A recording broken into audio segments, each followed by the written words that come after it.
इस जुल्म, इस नाइंसाफी के सामने अगर कौम भेड़ बकरियों की तरह सर झुका देती है तो सामने मौत है आपके। ये जो अरशद शरीफ से हुआ है, पाकिस्तान का मेरी नजर में नंबर 1 इन्वेस्टिगेटिव जर्नलिस्ट था। वो आदमी जो सिर्फ और सिर्फ मुल्क के लिए खड़ा था, राय हक पे खड़ा होता था, कई दफा गलत भी होता है, लेकिन वो अपने ज़मीर के मुताबिक राय हक पे खड़ा था, मुल्क के लिए खड़ा था। जो मुल्क की बेहतरी है, अरशद शरीफ उधर खड़ा था। कोई उसका दुश्मन भी नहीं कह सकता था कि वो कभी अपने ज़मीर का सौदा करता था। बाज़मीर एक वो जर्नलिस्ट, सहाफत जो मुल्क का असासा होती है, ऐसे सहाफी मुल्कों का असासा होते हैं कि मुल्कों के ओपिनियन मेकर्स बन जाते हैं, क्रेडिबिलिटी है। क्यों इतना गम है आज? मैंने कभी पाकिस्तान में किसी सहाफी के इस तरह, और भी सहाफी कत्ल हुए हैं पाकिस्तान में, लेकिन मैंने कभी इस तरह का रंज और दुख पाकिस्तान में नहीं देखा, और गुस्सा जो अरशद शरीफ पे हुआ, क्योंकि सारा पाकिस्तान जानता था, इसके मुखालिफ भी जानते थे कि वो एक दलेर, नाडर, एक सच्चा, एक मुहिब वतन पाकिस्तानी था, और उसने जान अपनी दी और शहादत ली। हर किसी को हम शहीद कह रहे थे कि फलाना शहीद है, ये शहीद है, एक्सीडेंट में मरता शहीद है। वो आदमी जिसको पता था कि उसकी जान खतरे में, मैंने उसको 2 दफा कहा कि मुल्क से बाहर चले जाओ, क्योंकि मुझे इंफॉर्मेशन थी इसको मारने लगे, धमकियां मिल रही, एजेंसी कभी कुछ उसको कह रही है, सिर्फ इसलिए कि वो खड़ा था रजीम चेंज के खिलाफ साजिश के ऊपर। वो बार बार बेनकाब कर रहा था। हुक्म आते थे जी नामालूम नंबर से कि ये ना करो तुम्हें ये कर देंगे, पता था। फिर घर में उसको धमकियां दी उन्होंने, फिर उसको हमने मुल्क से बाहर निकाला, फिर दुबई के ऊपर पहुंच गया उसके पीछे कि दुबई से उसको वापस भिजवाया जाए। उधर से वो कीनिया गया और वहां भी उन्होंने उसका पीछा ना छोड़ा। वो लोग जो चाहते हैं कि हम ये चोरों को एक्सेप्ट कर बैठे, और ये जो इन्होंने जुल्म किया पाकिस्तान से, चोरों को पहले ऊपर ले बिठाया, उन्होंने इस मुल्क की माइशत का बेड़ा गर्क करके रख दिया। आज पाकिस्तान की क्रेडिट रेटिंग माइनस पे चली गई है। जब मूडी देखो, जब फिच देखो, कर्जा आपको देने के लिए तैयार नहीं है पाकिस्तान को। कर्जे हम वापस कर नहीं सकते, रुपए पे प्रेशर है, आगे तबाही नजर आ रही है, इंडस्ट्री बंद हो रही है, किसानों सड़कों पे। कौन सी क़यामत थी जो इससे पहले क्या हो रहा था 6 महीने पहले? पाकिस्तान की इकोनॉमिक सर्वे के मुताबिक जो इन्होंने पब्लिश किया है, पाकिस्तान की तो 17 साल में बेहतरीन ग्रोथ रेट हो रही थी। इन चोरों को ऊपर बैठाया, मुल्क का बेड़ा गर्क कर दिया, और सिर्फ एक काम किया कि 1100 अरब रुपए के करप्शन के जो केसेस थे, वो दिन ब दिन अपने खत्म करते जा रहे हैं। आए थे अपने चोरी खत्म करने के लिए। मेरे ऊपर 3.5 साल एक बस मेरे ऊपर ब्लैकमेल हो रहा था कि मैं किसी तरह इनको एनआरओ दे दूं, और मेरी सारी स्टेटमेंट्स पढ़ते हैं। मैंने कहा मैं जो भी मर्जी हो जाए मैं तुम्हें एनआरओ नहीं दूंगा, और इसलिए नहीं दूंगा कि मैं मुल्क से गद्दारी करूंगा, मैं अपने अल्लाह से गद्दारी करूंगा। ये कौन सा निजाम है कि बेचारे जेल भरे हुए हैं गरीब लोगों से, जो मजबूरी में, बेरोजगारी में चोरी करें, वो जेलों में चले जाएं, और ये डाके मार के पकड़ने लगे, मुल्क से बाहर भाग जाए, वहां डील करें, एनआरओ ने और वापस आ जाए और फिर चोरी करें। इसके सुनने मेरी बात, मेरे मौला का हुक्म है कि तुम्हारे से पहले, मेरे मौला ने कहा कि मेरी जमीन पे निकल के देखो, कुरान में क्या कितनी कौमें तबाह हुई जो मेरे हुक्म पे नहीं चली। उसका हुक्म है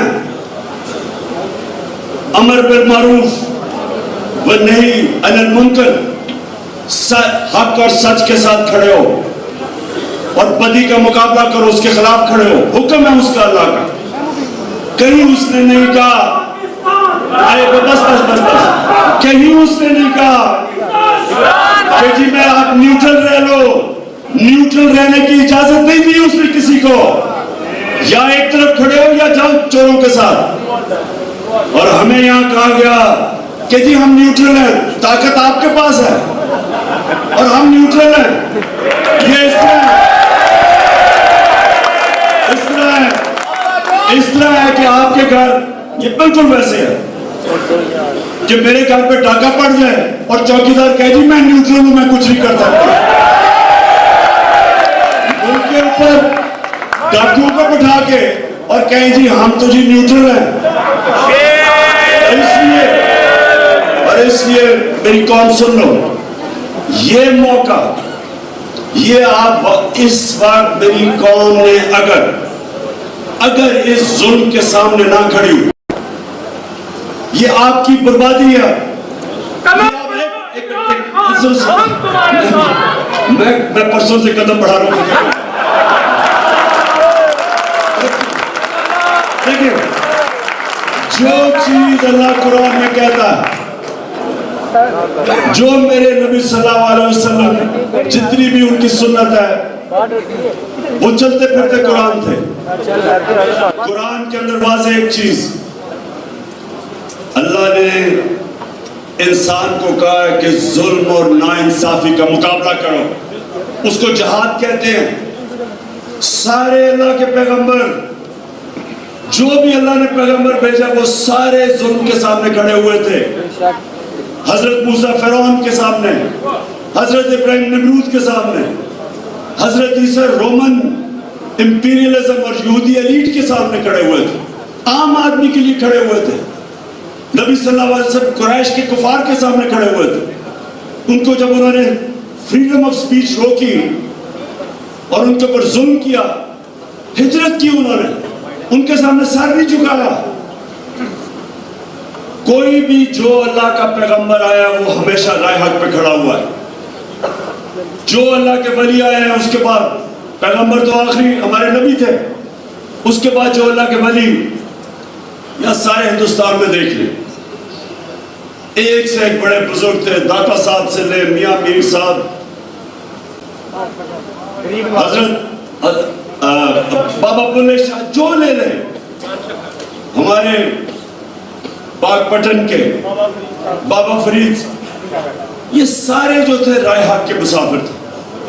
सारे अल्लाह के लिए खड़े थे, राय हक के लिए, इंसाफ के लिए सारे खड़े थे। तो हुक्म अल्लाह का, जिहाद का क्यों उसने कहा है कि जुल्म के सामने खड़े हो? आपकी बेहतरी के लिए। अल्लाह को तो कोई फायदा नहीं पहुंचा सकता। बरतानिया के अंदर सुने, मैं आपको बताऊं जिंदा माशरा क्या होता है। बरतानिया ने अटैक किया अमेरिका के साथ मिलकर इराक,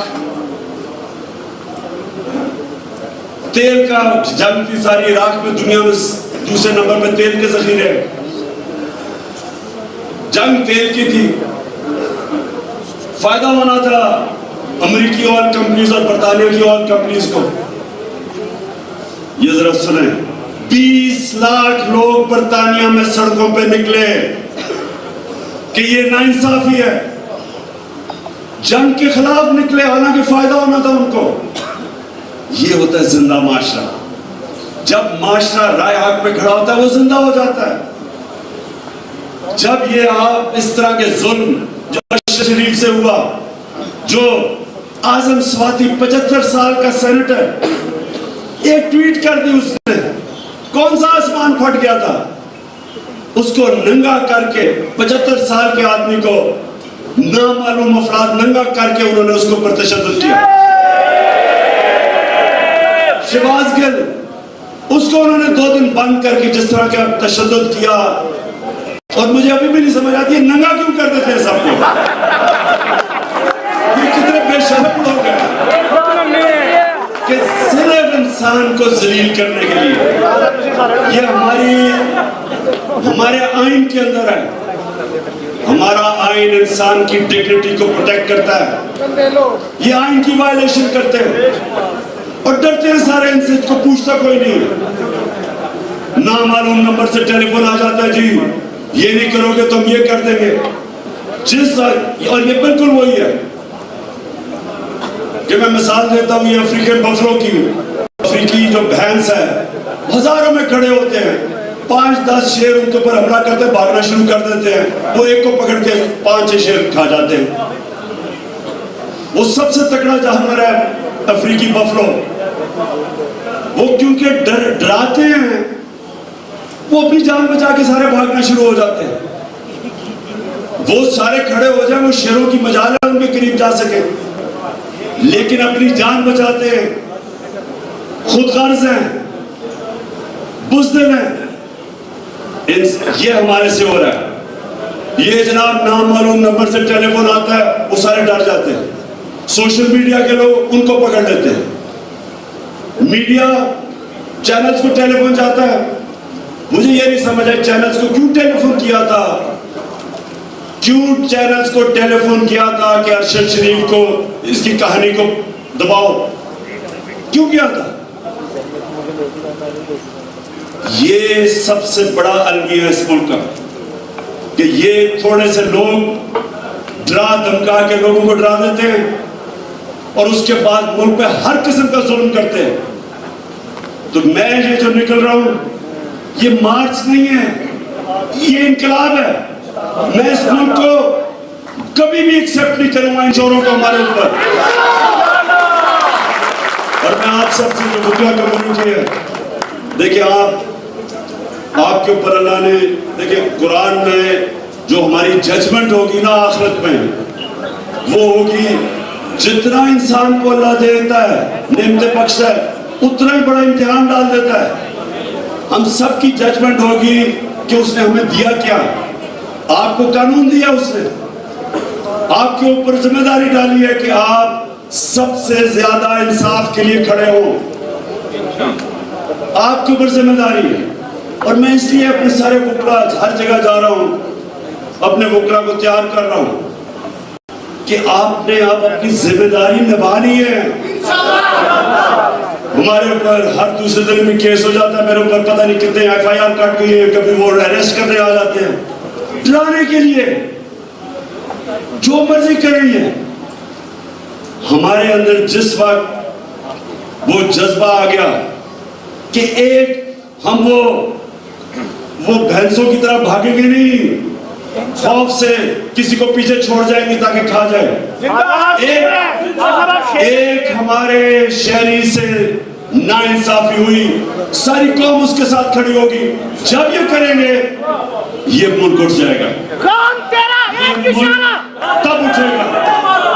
जब इस मुल्क में इंसाफ कायम कर दिया, इसमें खुशहाली भी आ जाएगी, इसमें खुशहाली भी तब आएगी। रूल ऑफ लॉ मदीना की रियासत में पहले इस्टेब्लिश किया गया, फिर खुशहाली आई। पहले खुशहाली नहीं आई, पहले इंसाफ आया, फिर खुशहाली आई। जो भी मुल्क आपके सामने, स्विट्जरलैंड, स्कैंडिनेविया, ये आपके सामने मुल्क, इनकी मिसालें जायदाद और पाकिस्तानी रहते हैं, पूछे उनसे। गरीब से गरीब लेबरर भी पाकिस्तान जो काम कर रहा है इन मुल्कों में और जो वहां का शहरी बन गया है, उसको पूरा इत्मीनान है कि कोई ताकतवर उसके ऊपर जुल्म नहीं कर सकता।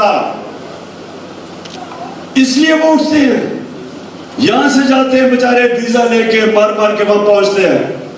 उनके बच्चे उनके स्कूलों में जाते हैं और वो देखते देखते जब उनको वो एक ऐसा इंसाफ का माशरा मिलता है, वो उठ जाते हैं।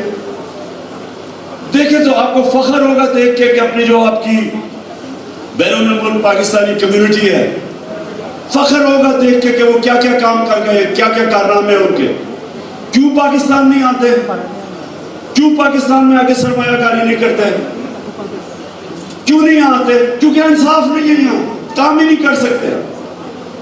जब इंसाफ नहीं होता तो करप्शन होती है, कब्जा ग्रुप होते हैं। यूरोप में क्यों नहीं कब्जा ग्रुप? क्योंकि वहां इंसाफ है। क्यों नहीं इस तरह के प्राइम मिनिस्टर भागे फिर रहे, लंदन में अरबों रुपए की प्रॉपर्टीज लेके बैठे हुए, एक रसीद नहीं दिखा सकते कि पैसा किधर से आया।